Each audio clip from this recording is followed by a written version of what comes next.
ये गोलियां जो हमें मिलती है ना, ये सरकारी होती हैं। हिसाब देना पड़ता है, वेस्ट करने के लिए नहीं होती। मरना है तो कोई और तरीका ढूंढ लो। और वैसे भी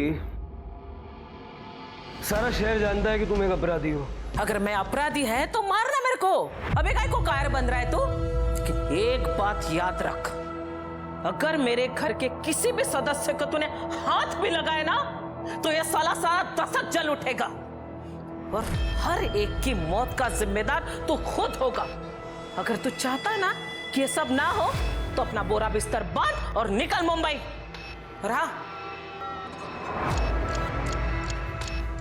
रास्ते में अगर तेरे को कुछ दारू, मटन, चखना कुछ भी चाहिए होगा ना, तो मेरे घर से उठा लेना।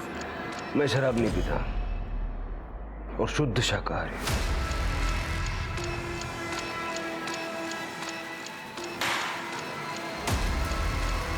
चल रे।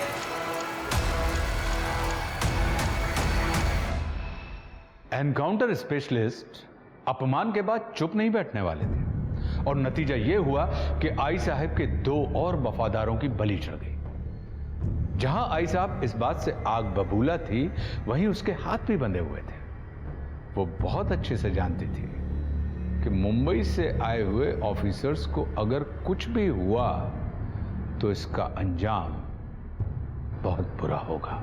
इसका नतीजा यह हुआ कि नासिक दशक की जनता का आत्मविश्वास बढ़ने लगा और उनमें से कईयों ने आई साहब के फरमान को मानने से इनकार करना भी शुरू कर दिया था। वहीं अरुण यादव ने आई साहब के काले कारनामों को उजागर करने वाले कई और सारे आर्टिकल्स लिखे और उन लेखों में अरुण ने मुंबई पुलिस की प्रशंसा भी की, जिससे आम जनता का मनोबल बढ़ गया। लेकिन आई साहब जानती थी कि अब उसे मुंबई पुलिस के आगे कुछ ऐसा करना होगा जिससे यह साबित हो सके कि नासिक दशक की असली मालकिन आज भी वही है।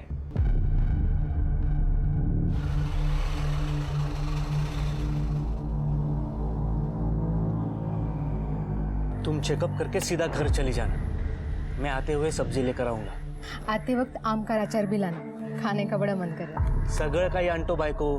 Bye bye. सब बाइक पे 2 आदमी थे जिन्होंने अरुण को गोली मारी। सबसे पूछताछ की पर किसी ने बताया नहीं।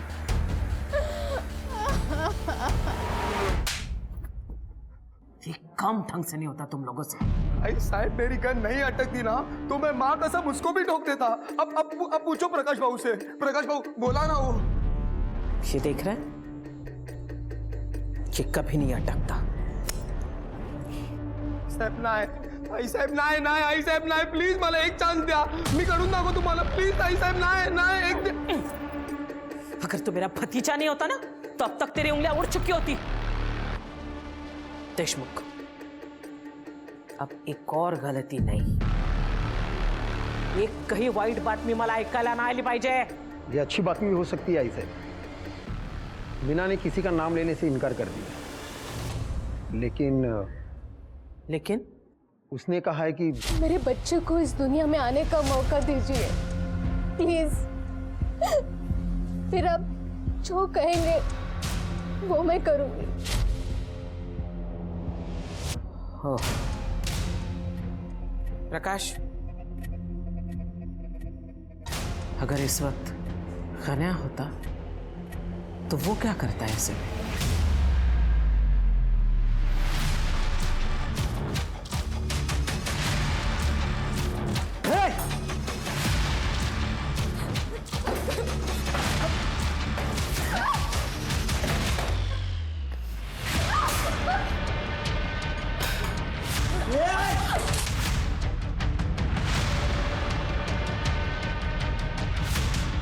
मत करो, मैंने पुलिस को कुछ नहीं बताया।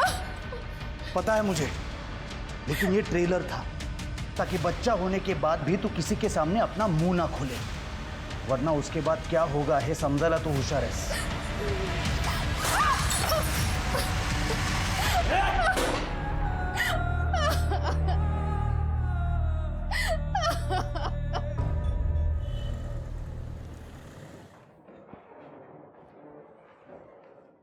सर आपने बुलाया था? हाँ देशमुख साहब, इसमें लिखा है कि आशा परब के 3 बेटे हैं, गणेश, प्रकाश और अतुल। लेकिन अतुल का नाम कहीं मेंशन नहीं है। सर ये अतुल थोड़ा अलग दिमाग का आदमी है और वो रहता भी अलग से है। अलग से 2 नंबर का धंधा करता है। नहीं सर, इसके उल्टा। अतुल दरअसल एक आदर्शवादी, नेक और अच्छा इंसान है और यही उसकी प्रॉब्लम है।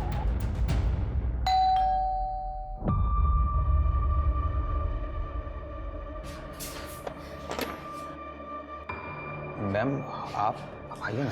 अतुल, मुझे तुम्हारी मदद चाहिए। हाँ मैम आइए ना, आप बैठे। मैम आप रो क्यों रहे हो मैम? तुम्हारे परिवार ने मेरे अरुण को मेरी आंखों के सामने मार डाला।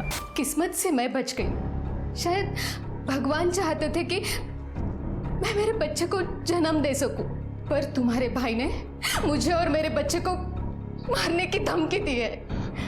मैम आप मुझे बताएं मैं क्या कर सकता हूँ? मुझे और मेरे बच्चे को अपने परिवार से बचाओ। आप जानते हैं कि मैंने अपने परिवार से सारे रिश्ते नाते तोड़ दिए और यहाँ पर अकेला भी रहता हूँ। आपको और कुछ चाहिए तो मैं आपकी मदद कर सकता हूँ। ठीक है।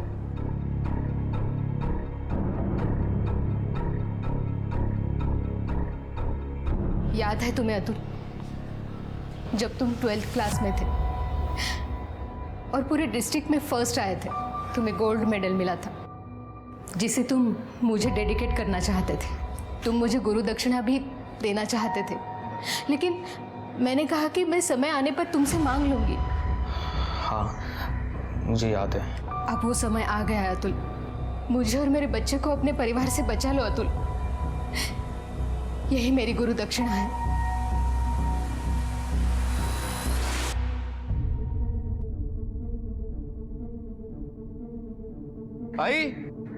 आई साहेब, बघा कोण आले? आई साहेब। अतुल तू? मुझे यहाँ देख के ज़्यादा सोचने की ज़रूरत नहीं है। मुझे मजबूरी में आना पड़ा मीना मैम के लिए। अच्छा बस इतना ही बोलने आया था? 20 साल रहा तू हमारे साथ, लेकिन बात किसके लिए करने आया? उस औरत के लिए जिसके पति की वजह से ये तेरे भाई को, मेरे गन्या को पुलिस ने ठोका। क्योंकि आप लोगों के कर्म ही ऐसे हैं। देखिए मुझे है ना आप लोगों की बातों में पड़ना नहीं है और उनसे मेहरबानी करके दूर रहिए, वरना वरना क्या हमको खत्म करेगा? वो तो आप लोगों का काम है, वरना मैं खुद उनका ख्याल रखूंगा जैसे लक्ष्मण ने सीता का रखा था। और अब मैं देखूंगा कि उनको कौन हाथ लगाता है।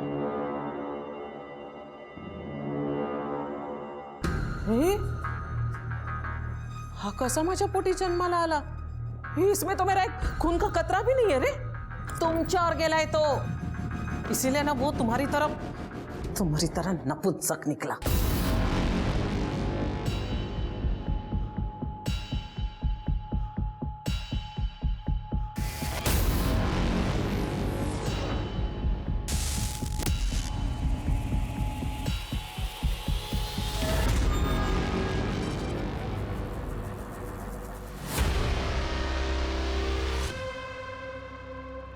हाँ बाबू, आपने जैसा बोला था मैं मीना के घर पे ही नज़र रखे हुआ था। एक मुंबई का हीरो आया था बाबू, उसने मीना से बात किया, कुछ तो लिखा और फिर चला गया। हाँ बाबू, उसने किसी को कॉल भी किया था। मतलब उसने नाम दे दिया? पता नहीं बाबू, लेकिन और हो भी क्या सकता है। बहुत पढ़ा लिया टीचर, अब तेरी छुट्टी का समय आ गया है। मैम ये लीजिए। मैं अरे देखती हूँ। मैम आप आराम कीजिए, मैं देखता हूँ। अगर कोई मारने भी आएगा तो मुझे नहीं मारेगा। आप बैठिए। मेरा बच्चा किसने मारा? किसने मारा उसको? हाँ? तूने मारा? बोलो, तूने मारा उसको? तू वो मीना को रास्ते से हटाना चाह रहा था कि खुद को तू बचा सके, इसलिए तूने मारा ना? बोल, तूने मारा ना? नाही आई साहेब, मी नाही मारलं। आई शपथ। अपने माँ की कसम मत खा, मर गई तेरी माँ। साला कौन करता रे, किसने मेरे तू मर, सच बोल, तूने मारा ना उसको? आई मैं अतुल को नुकसान कैसे पहुंचा सकता हूँ आई?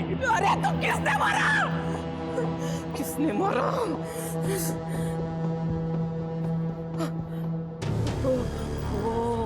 वो ऑफिसर है ना, पक्का उसी ने मारा मेरे बेटे को। ए, उमेश जल्दी आ, फोटो दिखा मेरे को, जल्दी आ, फोटो दिखा, वो फोटो दिखा। हाँ। मेरे को मालूम है ये कौन है। ये देखिए, मेरे को मालूम तो साले यही ऑफिसर होगा। जा उस रिपोर्टर को बुला। हाँ सर। अब इसको मैं ठिकाने लगाएगी। मीना के घर के बाहर सब इंस्पेक्टर शिर्के की मौजूदगी की खबरें दूसरे अखबारों की सुर्खियां बन रही थी। उनके पीछे रखी हुई गन की फोटो को हाईलाइट करके सभी जगह दिखाया जा रहा था, जिससे हंगामा खड़ा हो गया। इसका नतीजा यह हुआ कि मुंबई से आए हुए ऑफिसर्स की टीम को डिपार्टमेंट से कॉल आया। किस्मत से सब इंस्पेक्टर शिर्के के पास प्रूफ मौजूद थे कि वो अतुल की मौत के समय लोकल पुलिस स्टेशन में था। मुंबई से आए हुए ऑफिसर्स ने तुरंत इस केस को लोकल पुलिस से अपने हाथ में ले लिया और जांच शुरू कर दी। उन्होंने सीसीटीवी फुटेज चेक की, साथ में पूरे परिवार के मोबाइल डाटा और लोकेशन डिटेल्स को भी खंगाल डाला। मीना ने पुलिस को सपोर्ट करने से मना कर दिया था, क्योंकि वो अतुल की मौत का जिम्मेदार अपने आप को मान रही थी।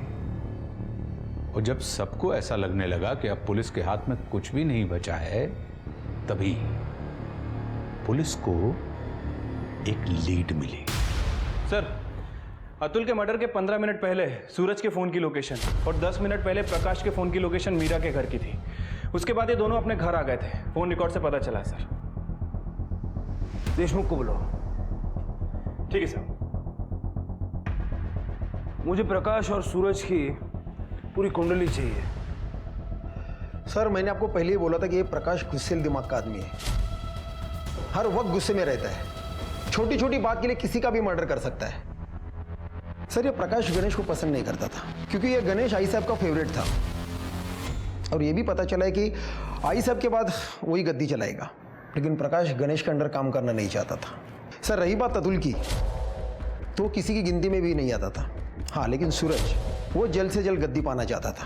बाकी सबको पता है कि वो एक नंबर का आईएएस और लड़कीबाज आदमी है। तो प्रकाश ने अतुल को नहीं मारा? इससे क्या होगा उससे? इससे अच्छा वो आई साहब को मारता। और सूरज? सर, सूरज आई साहब के भाई का बेटा है। भाई की मौत के बाद सूरज को आई साहब ने छत्र छाया में लिया था। इस सूरज के भी सपने बहुत बड़े हैं, लेकिन सर ये सूरज आई साहब और प्रकाश से बहुत डरता है। प्रकाश और सूरज दोनों ही मीना के घर के आसपास थे, लेकिन मर्डर के टाइम नहीं। परिवार का कुछ न कुछ कनेक्शन तो है। ये जो आदमी है, ये परब परिवार का राइवल पांडुरंग साटम। सर, एक जमाने में दोनों टक्कर के थे, लेकिन आई साहब 2 कदम आगे। आई साहब ने लोगों को इस साटम से बचाना शुरू कर दिया, और 2 साल पहले उस साटम को आई साहब ने तड़ीपार करवा दिया। मुझे साटम चाहिए, चाहे जहां भी हो, और कत्ल वाले दिन के उसके वेयरअबाउट्स निकालो सब। सर, मैं रमेश पावड़े, नेहा का चाचा। सर, ये लोकल मैटर है, इसे मुझे हैंडल करने दें। परब परिवार से जुड़ा हुआ कोई भी मामला लोकल नहीं है। हाँ, तो आप क्या कह रहे थे? प्रकाश परब ने नेहा को किडनैप किया, लेकिन वो ऐसा क्यों करेगा? सर, ऐसा है कि मेरे भाई और मेरे भाभी की 10 एकड़ जमीन थी हाईवे के पास, और जैसे ही डेवलपमेंट की अनाउंसमेंट हुई तो आई साहब वो जमीन 1 लाख रुपए को खरीद करना चाहती थी। तो भाई ने ना कर दिया, तो आई साहब हमें बार बार धमकाने लगी। सर, हम यहाँ कंप्लेंट लिखवाने भी आए थे देशमुख साहब के पास। आई साहब ने हमारे भाई और भाभी को मार डाला, और किसी ने कुछ भी नहीं किया। और करते भी क्या, वो तो किस्मत अच्छी कि नेहा हमारे घर थी, इसलिए बच गई वो। प्रकाश ने जब से उसे देखा था ना, उससे वो शादी करना चाहता था।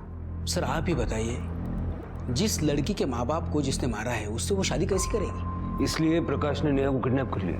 साहब, 1 महीना पहले घर में जबरदस्ती घुसकर नेहा को उठा के ले। आप अब आ रहे हैं 1 महीने बाद? सर, पहले हम लोग बहुत डरते थे, लेकिन जब से आपने आई साहब के लोग और आई साहब के गुंडों को मारा है ना, तब से हमारी हिम्मत बढ़ गई। अब तो आप ही प्रकाश को मारकर नेहा को वापस ला सकते हैं। सुपारी के लेस नजर आ रहे हैं हम। ये पुलिस स्टेशन में आप लोग सुपारी देने के लिए आए हैं? नहीं सर, माफ कर दो सर। साहब, अगर कोई नेहा को बचा सकता है तो आप ही हैं। तृप्ति, इनकी सारी डिटेल्स ले लो। Yes sir. नेहा पावड़े, सोचने दो मेरे को। नेहा पावड़े नहीं, मैं ऐसा कोई नाम भी नहीं सुना मैंने, और मेरे घर में होने का तो सवाल ही नहीं उठता।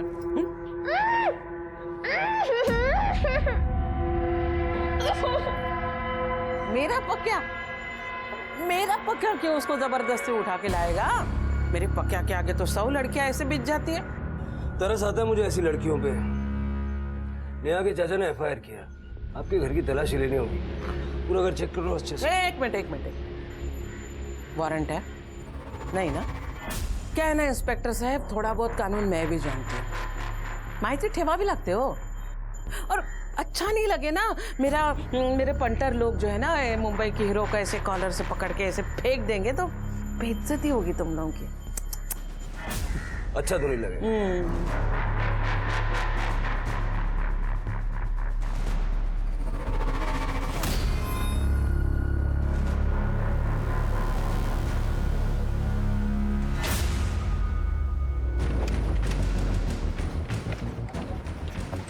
गाड़ी की तलाशी लो। क्यों? क्यों? अबे शराब है तुम्हारी गाड़ी में। मैं कोई ऐसे वैसे काम नहीं करता। अच्छा, आओ देखते हैं। आइए आइए, देखिए, देखा, कोई शराब वराब नहीं है। तो कहाँ है? नजर नहीं आ रही क्या? बिल्कुल नहीं।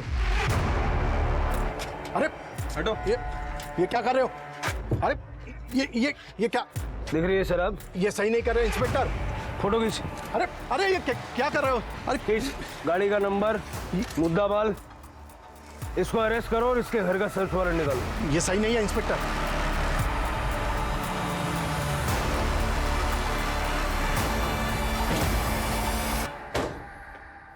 एक बार आई ने मुंह काला किया ना, फिर भी तेरा पेट नहीं भरा।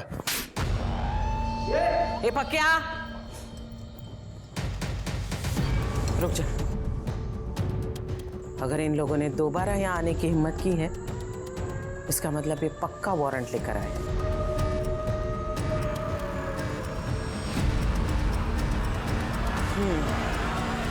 ठीक है, आप लोग घर की तलाशी ले सकते हैं।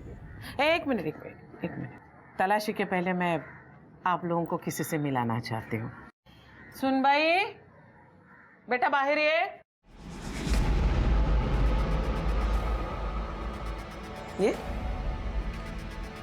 देखिए, ये है हमारी सुनबाई, पक्या की बाई को, नेहा परब। एक मिनट इनसे बात कर सकते?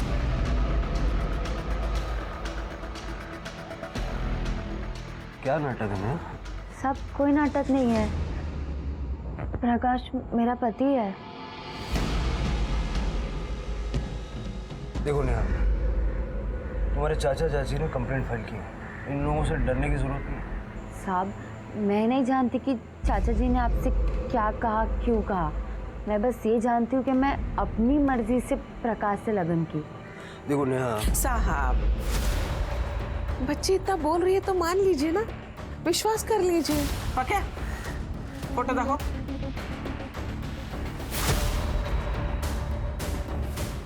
बघा, लग्नाचा फोटो। मुझे ये फोटोज चाहिए। हाँ, क्यों नहीं, मिल जाएगी, लेकिन शादी का सर्टिफिकेट आने के बाद। मैं तो कहती हूँ सर, आप अगर 1 महीना पहले आ जाते ना हमारे दशक में, तो शादी में भी शामिल हो पाते, साक्षी बन जाते आप शादी की। फोन दीजिए।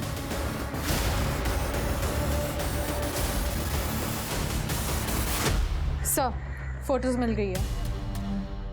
धन्यवाद। झालं समाधान? सुन बाई, चला चल।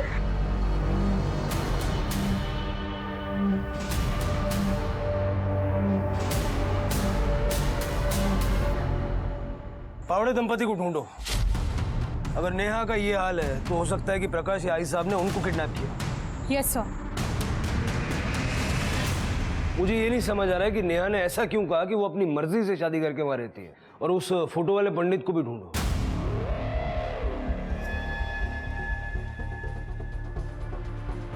सर ये दशक का तो नहीं है।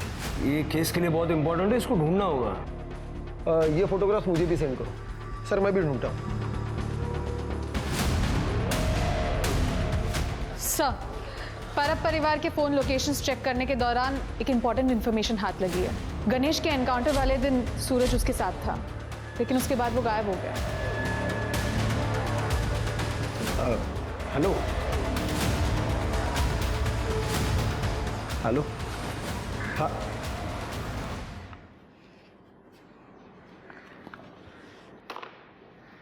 बिना डायल किए बात कर रहे थे। तृप्ति ने जो कहा तुमने सुना ना? आओ बात करते हैं।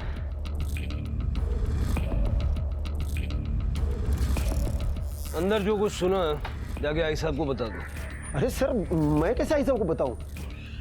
तुम्हें क्या लगता है मुझे नहीं पता कि आई साहब को खबरें तुम पहुंचाते हो? ये बता देना कि गणेश के एनकाउंटर वाले दिन सूरज उसके साथ था। और ये भी बता देना कि अतुल के मर्डर वाले दिन प्रकाश और सूरज दोनों मीना के घर के पास थे। सर इस बात से तो हड़कंप मच जाएगी। गढ़चिरौली जाने से तो अच्छा है ना कि थोड़ा सा हड़कंप मचाए। गद्दार निकला रे तू। साला भाई के प्यार के चक्कर में तेरे जैसे सपोले को पाल रही थी मैं गणेश भाव के साथ था, लेकिन मैं किन्नरपड़ा उतर के स्टेशन चले गया। उसके बाद मुझे नहीं पता कि क्या हुआ या कि उनके साथ कहाँ गए वो। अब देशमुख साहब को पूछो, मेरा फोन रिकॉर्ड चेक करे, क्या मेरा एक भी कॉल पुलिस को गया है? आई साहब इसने किसी को कॉल नहीं किया। कॉल रिकॉर्ड में भी कुछ नहीं मिला। तो फिर मुझे बता, वो मीना के घर के बाहर क्या कर रहा था? मैं उसे मारने गया था। मैं आपको बताना चाहता था कि मैं भी बड़ा काम कर सकता हूँ और मैं उसे मोहर भी देता हूँ, लेकिन वहां पे जाके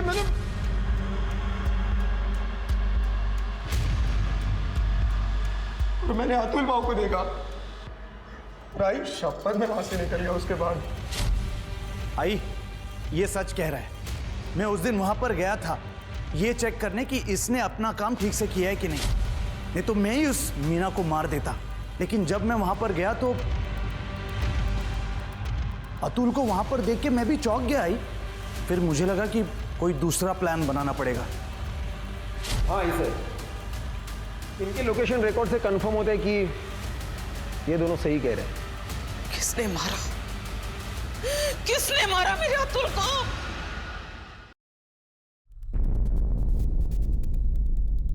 मैं पांडुरंग साटम। भले ही मेरी परब परिवार के साथ में दुश्मनी हो, लेकिन मैंने परब परिवार के किसी भी आदमी को और उनके गुंडे को नहीं मारा है। परब परिवार ने न सिर्फ तुम्हारा बिजनेस छीना बल्कि तुमको तड़ीपार भी करवाया। इसीलिए मैं उनका बिजनेस धंधा डुबाना चाहता हूँ। इसीलिए मैंने अरुण जादव को पैसा देकर उनके खिलाफ आर्टिकल लिखवाने को लगवाया और बाद में अरुण को मरवा दिया ताकि आई साहब को फंसा सको। मुझे मरवाना होता तो मैं डायरेक्ट आई साहब को मरवाता था ना। अच्छा था मेरे लिए, उनकी बादशाहत भी खत्म हो जाती और उनका धंधा भी मेरे हाथ में आ जाता। जब तक इन्वेस्टिगेशन खत्म नहीं हो जाती साटम को कस्टडी में रखो। सर अरे मैंने क्या किया साहब? चलो पण माझं काही सर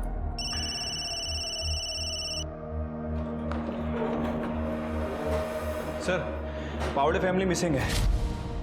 जैसा मैंने सोचा था, हमारी पहली और दूसरी विजिट के बीच में ये शादी हुई है, 2 दिन में। सर, पंडित का पता चल गया है, वो कल गांव आने वाला है। तो कल चला जाए फिर पंडित जी का आशीर्वाद लेने।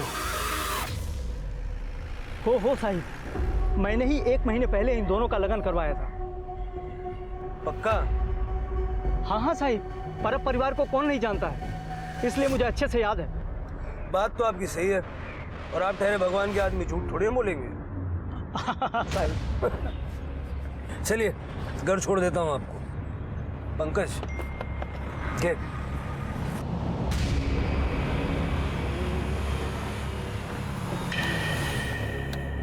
चलो गाड़ी यहाँ क्यों रुकी साहब? ऐसा है पंडित जी, हम तो आपको यहीं छोड़ेंगे। तो यहाँ से आगे की जो यात्रा है ना, वो आपको अकेले करनी पड़ेगी। अब एक काम कीजिए, आप जाइए। चलो चलो चलो फटाफट चलो, इतना टाइम नहीं है पंडित जी। चलो चलो फटाफट, चलो चलो। मुझे माफ कर दीजिए साहब, मैंने कुछ नहीं किया साहब, मैंने तो अपनी जान बचाने के लिए झूठ बोला था साहब, मुझे माफ कर दीजिए साहब। नेहा को लेकर जा रहे? कहाँ? क्यों? पुलिस स्टेशन ले जा रहा हूँ सवाल जवाब करने। उसको जो कुछ भी पूछना है ना, इधर मेरे सामने पूछेगा। देखो आई साहब, अगर आपने मुझे उसे ले जाने नहीं दिया तो मुंबई के पुलिस कोर्ट का ऑर्डर लेके आएंगे। और वैसे भी उन्हें मुझ पर शक है कि मैं आपके लिए काम करता हूँ, आपका आदमी हूँ, इसलिए जैसा मैं कहता हूँ वैसे कर दीजिए। ठीक है, 1 घंटे के अंदर लड़की मेरे को यहाँ चाहिए। इसे नीचे उतारो। क्यों? उतरो। अरे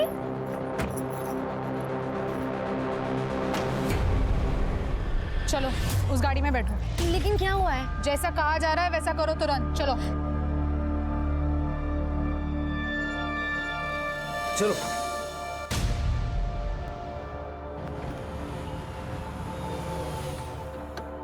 चलो बाहर निकलो। उतरो।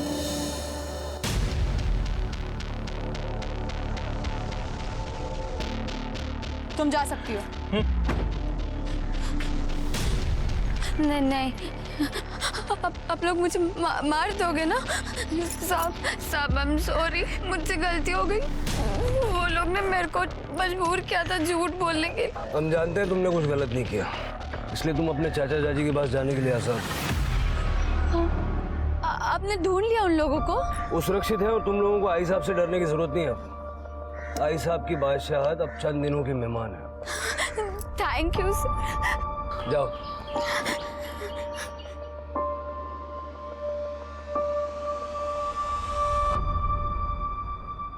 नेहा ने हमें सब कुछ बता दिया, लेकिन हम तुम्हारे मुंह से सुनना चाहते हैं। क्या हुआ था गणेश के एनकाउंटर के अगले दिन? प्रकाश को हमारे बारे में तुमने बताया और गणेश के बारे में हमें भी तुम ही ने बताया। कैसे कर लेते हो ये बैलेंसिंग एक्ट? हाँ सर, उस दिन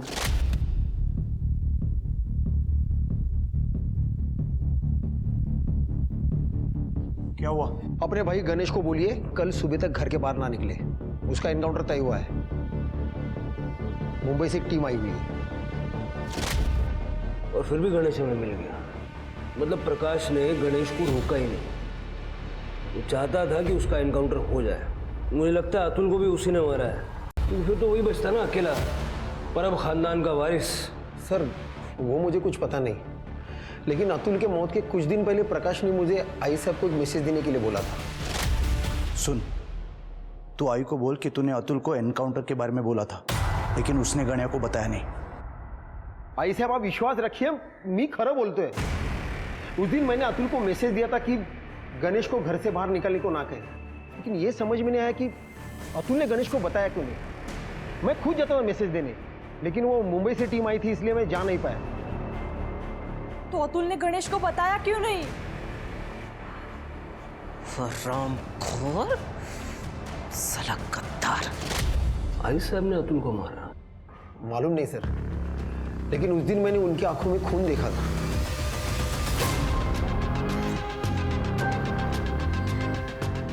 उसके मोबाइल का लोकेशन तो ये बता रहा है कि वो पूरा टाइम घर पे थी।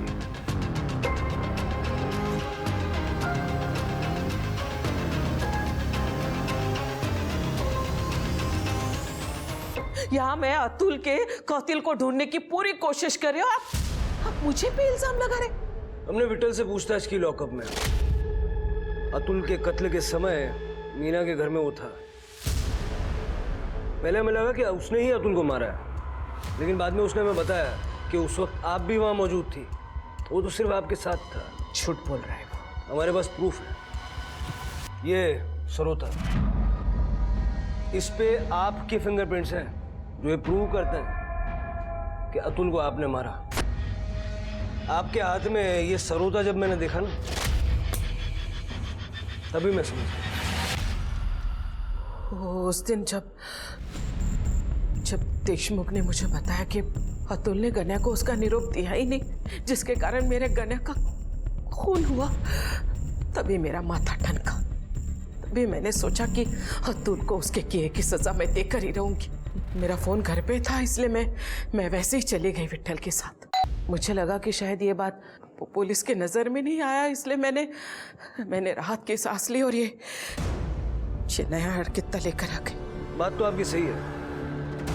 जब हमने अरुण का घर सर्च किया तो हमें कुछ नहीं मिला। बाद में हमें फोटो में ये सर होता दिखा, तो हमने उसे ढूंढ लिया।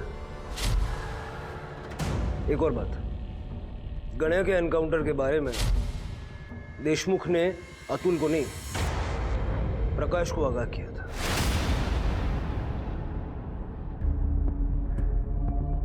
क्या? कहाँ है प्रकाश? मुझे पता है वो प्रकाश कहाँ है। मेरे बेटे को मार डाला उसने, मेरे बेगुनाह अतुल को मार डाला। किए की सजा तो हर किसी को मिलेगी। चलिए लेके जाओ इसको साहब, लेके जाओ इसको बाहर मत निकलने देना, फांसी दो इसको, फांसी। जैसी करनी वैसी भरनी। आशा परब उर्फ आई साहब की जिंदगी इस कहावत की सत्यता को सिद्ध करती है। आई साहब ने छिपने की जो जगह पुलिस को बताई थी, प्रकाश उन्हें वही मिला। पुलिस ने प्रकाश पर आईपीसी की धारा 367 और 375 के तहत नेहा की किडनैपिंग और रेप का चार्ज लगाया और आईपीसी की धारा 302 के तहत नेहा के मां बाप के मर्डर के साथ साथ अरुण के मर्डर। अक्सर ये भूल जाते हैं कि पावर अपने साथ साथ जिम्मेदारियां भी लाता है। पावर का सही इस्तेमाल करना बहुत जरूरी है, इसलिए अपने फैसले सोच समझ कर लीजिए, क्योंकि आपके फैसलों में दुनिया बदलने की ताकत है और यही आपका असली पावर है। अब मैं आशुतोष राणा विदा लेता हूं आपसे। हम फिर मिलेंगे एक ऐसी ही कहानी के साथ जो आपको रखेगी सतर्क और जिंदगी को सुरक्षित। तब तक अपना और अपनों का ख्याल रखिए और देखते रहिए क्राइम पेट्रोल सतर्क। जय हिंद।